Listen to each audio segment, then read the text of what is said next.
starting time. That's what they're shooting for. They're about to roll up the tarp. He told me they'll be rolling up in about 5 minutes. Where does it go when you flush? Oh, right here. I can imagine there could be some interesting exhaust fumes coming out of this thing. Well, the Golden Hawks get the win here today in Atlanta, but the journey isn't over yet. They'll travel to Americus next week for their shot at a second title in the past 3 years. And you see any plays you used to run out there? I hit some of the Hawks in Lincoln County. That's the whole play.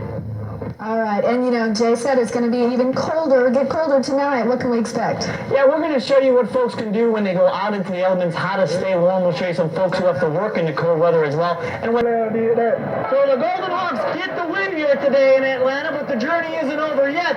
They'll travel to Americus next week for their shot at a second title in the past 3 years. In Atlanta, Dave Grendzynski, Channel 12 Sports. Jakarta, not yet. No engines revving as we speak. Pretty quiet, but it won't be quiet for long. About 20 minutes from now, 25 minutes, the gates will open. They open at 8 o'clock today. Qualifying today begins about 10 a.m. We are at the 11th annual Augusta Southern Nationals, and if you haven't been down here yet, you really need to come down here. We're talking about boats with speeds of up to 200 miles per hour. How does it work? It's pretty simple. Greg, you can pan down the river. The boats, basically, it's just like your typical drag boat race. You just start at one end of the river and you let it rip. You can see down here, the boats will follow the course to the end here, and we're talking speeds.